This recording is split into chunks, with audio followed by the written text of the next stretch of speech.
Boa noite a todos. Que Jesus, em sua infinita bondade, esteja sempre presente em nossas vidas.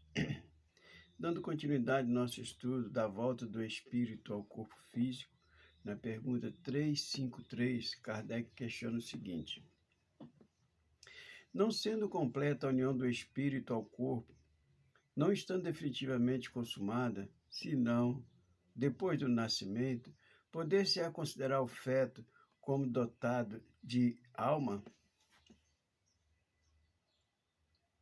O espírito que vai animar existe, de certo modo, fora dele. O feto não tem, pois, propriamente falando, uma alma, visto que a encarnação está apenas em via de operar-se. Acha-se, entretanto, ligada à alma que virá a possuir. Uma pergunta bastante inteligente, né? Porque já que o processo reencarnatório, a ligação se consuma no nascimento, né? E nesse período o espírito pode se considerar o feto como dotado de alma, ele tem uma alma nesse período. O espírito que vai animar já existe, de certo modo, fora dele. Mas o espírito já está vinculado ao corpo, vinculando-se, como diz Kardec, molécula a molécula, até se completar com o nascimento. Como se explica a vida uterina? É a da planta que vegeta. A criança vive vida animal. O homem tem a vida vegetal e a vida animal, que, pelo seu nascimento, se completa com a vida espiritual. Quer dizer, é uma vida, né, vegetal. Ela tem vida, ela se movimenta, ela se mexe, ela se alimenta. Mas ainda o espírito não está lá animando como deveria propriamente. Entre os natimortos, alguns haverá que não tenha sido destinado à encarnação de espírito? Perdão, eu pulei uma pergunta. Na 355, há de fato, como indica a ciência, criança que já no seio materno não tem vida? Com que fim isso ocorre? Quer dizer, pode acontecer de uma fecundação, um feto não ter vida e estar gerando-se no ventre de uma mãe? Quando fala não tem vida, não tem a vitalidade da alma, né?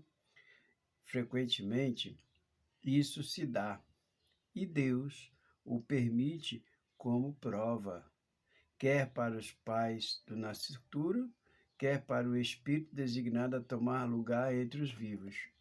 Quer dizer, pode ocorrer de não haver um vínculo reencarnatório.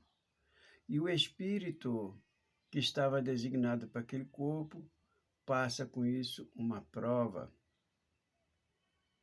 Para o pai e para a mãe também uma grande prova, né?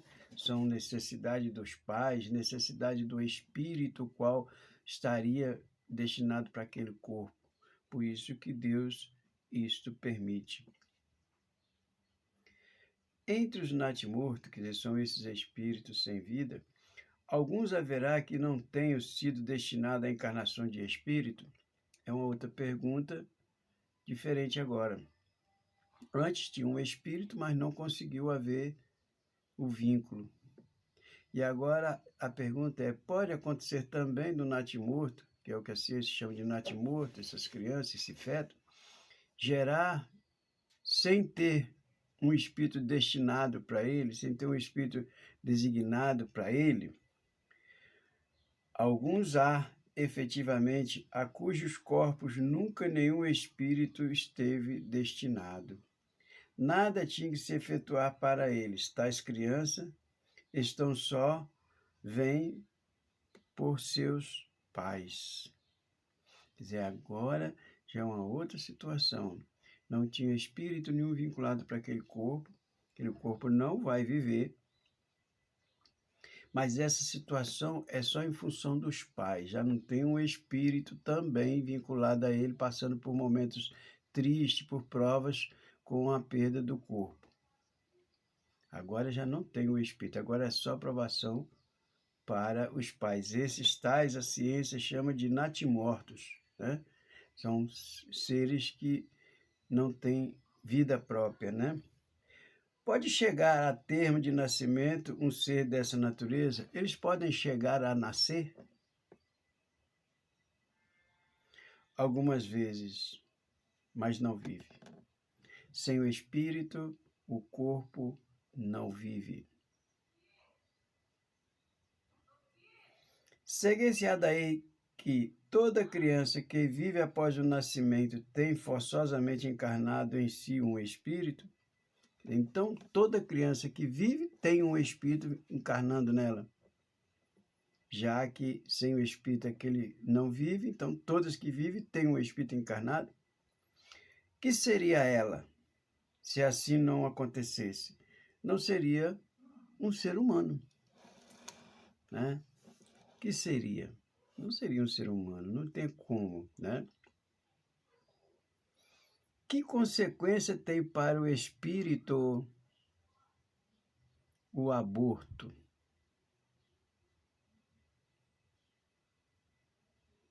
É uma existência mulificada e que ele terá que recomeçar.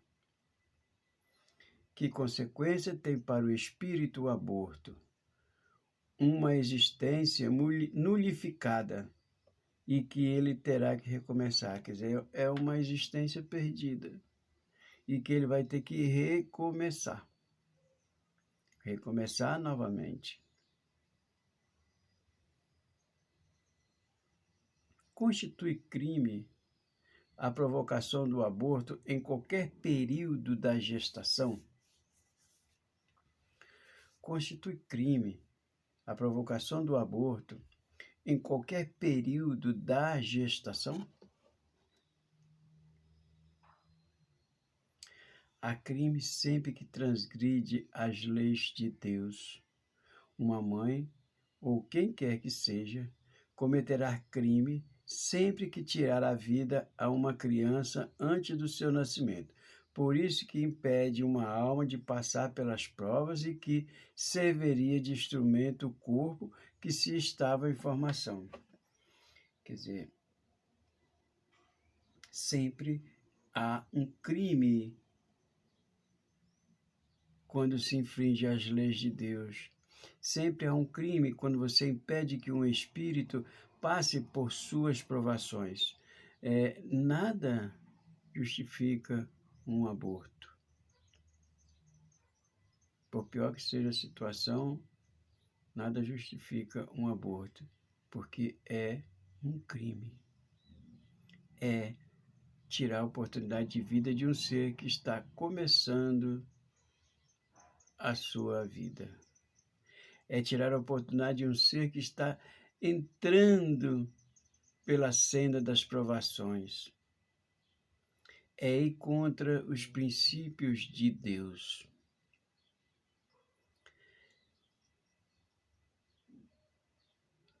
Dado o caso que o nascimento da criança pusesse em perigo a vida da mãe dela, haverá crimes em sacrificar-se primeiro para salvar a segunda? Quer dizer, e no caso de uma mãe que, se não praticar o aborto, ela vai morrer, né? Ela vai sofrer, ela vai se sacrificar. Ela corre o risco de vida. Preferível se verifique o ser que ainda não existe a sacrificar-se o que já existe. Nesse caso, é preferível o aborto, porque a criança ainda está começando a sua nova vida. Ela pode recomeçar amanhã, do mesmo ponto de partida, já a mãe já está vivendo, já está com uma vida em andamento. Então, nesse caso, não é crime. É preferível sacrificar a criança. Será racional ter para com o feto as mesmas atenções que se dispensam ao corpo de uma criança que viveu algum tempo? Olha que interessante. É racional você amar o seu filho, o feto? É racional você ter por essa criança que vai nascer ainda carinho, amor, dedicação, como se já estivesse entre nós? Vede em tudo isso a vontade da obra de Deus. Não trateis, pois, desatenciosamente coisas que deveis respeitar. Por que não respeitar as obras da criação, algumas vezes incompletas por vontade do Criador? Tudo ocorre segundo os seus desígnios, e ninguém é chamado para ser seu juiz. É que me chama a atenção nessa pergunta, né? Que hoje a gente tem mães, pais, né? Que às vezes perde a criança por várias razões, o feto não vinga, ele morre com 2 meses, como esses dias perdeu a criança com 2 meses, com 3 meses, e a mãe fica numa tristeza, num desalento, numa tristeza incomparável. Isso significa o quê? O amor que já existe por aquele feto, o amor que já existe por aquela criança que vai vir a nascer. E isso é muito importante. Isso é respeito às leis divinas, isso é respeito à vontade de Deus, como aqui fala. Precisamos ter esse respeito, mesmo com as coisas ainda incompletas, porque é uma vida que se desfaz antes, né? Mas precisamos ter amor, ter carinho. Muitos pais se preparam meses, até anos, para receber aquele filho. Assim que tem a notícia do médico que já está grávido, que já está em formação, é a maior alegria, a maior felicidade. Quer dizer, isso é amor. Isso é respeito pelas obras divinas. E é muito importante a gente ver isso aí. Alguns casos, né, que a gente sabe que as pessoas abortam voluntariamente ou propositalmente, como alguns preferem, né, já mostra que as pessoas não queriam aquele feto, não queriam aquele filho, não gostava daquele filho, estava desrespeitando as leis divinas. Aqui deixa bem claro que devemos respeitar a vontade de Deus, respeitar as obras da criação. E esse respeito a gente demonstra ele com amor, com carinho, com dedicação.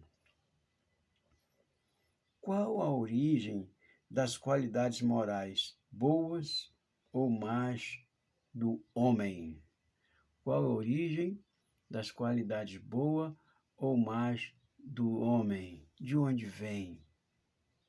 Nós temos já crianças desde cedo que se mostram muito boas. Outros já se mostram bem rebeldes. Qual é a origem disto? São as dos espíritos nele encarnado. Quanto mais puro é o espírito, tanto mais propenso ao bem é o homem. Então, o processo reencarnatório mostra isso para a gente. Nós estamos crescendo, evoluindo e progredindo cada vez mais. Eu desencarno hoje e fico 100 anos no plano espiritual e posso voltar daqui 100 anos do mesmo jeito que eu saí daqui. Posso estacionar no plano espiritual e não fazer nada para me modificar. Assim que eu reencarnar, eu sou o mesmo do passado. Assim que eu for, meu corpo vai tomando força, vai voltando a agir, vai voltando a me dar permissão para agir conforme eu vou voltando a ser o mesmo que eu era antes. Mas eu posso progredir muito no plano espiritual e voltar a ser bem melhor. Então, de onde vêm essas qualidades boas ou má? É o espírito que está reencarnando, que tem já em si essas boas ou más qualidades. Já é nato no espírito. O processo reencarnatório é exatamente para nos dar recurso para a gente progredir, para a gente se livrar das nossas imperfeições, os pais atentos, quando os filhos começam a crescer um pouquinho, como dizia os antigos, não deixa botar as manguinhas de fora, né? Quer dizer, começa a perceber que o filho está tomando um caminho um pouquinho diverso do que é correto, já começa a podar, já começa a orientar, já começa a esclarecer. Por quê? Porque a proporção que o corpo dele for voltando ao seu estado normal de adulto, ele vai agindo normal como ele sempre agia antes. Só que quando surge nele, por exemplo, os primeiros desejos de praticar o mal,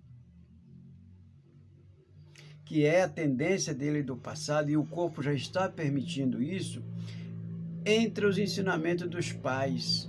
Aí o ensinamento do pai é presente, é forte. As tendências dele é do passado. Ele lembra, ele quer, mas ele tem como conselheiro os conselhos do pai, ele tem como conselheiro o pai e a mãe, e o pai e a mãe é presente, então fala mais forte. Com isso ele começa a deixar de fazer as coisas que ele fazia antes, para fazer as coisas que os pais ensinaram. Quando os pais não legam ensinamento nenhum moral aos filhos, deixam eles crescer à vontade, eles vão voltar a ser exatamente o que eram antes de reencarnar. O processo infantil, a criança, o período de adolescência, tudo isso é para ter oportunidade de crescimento, de mudanças de hábito, de comportamento, de aprendizado. E cabe aos pais estar atentos a isso. Jesus diz, pode as arestas. Ele chama atenção para isso. Seguir-se-á daí que o homem de bem é a encarnação de um bom espírito e o homem vicioso é a de um mau espírito? Sim, mas diz antes que o homem vicioso é a encarnação de um espírito imperfeito, pois, do contrário, poderias fazer crer na existência de espíritos maus e que chamais de demônio.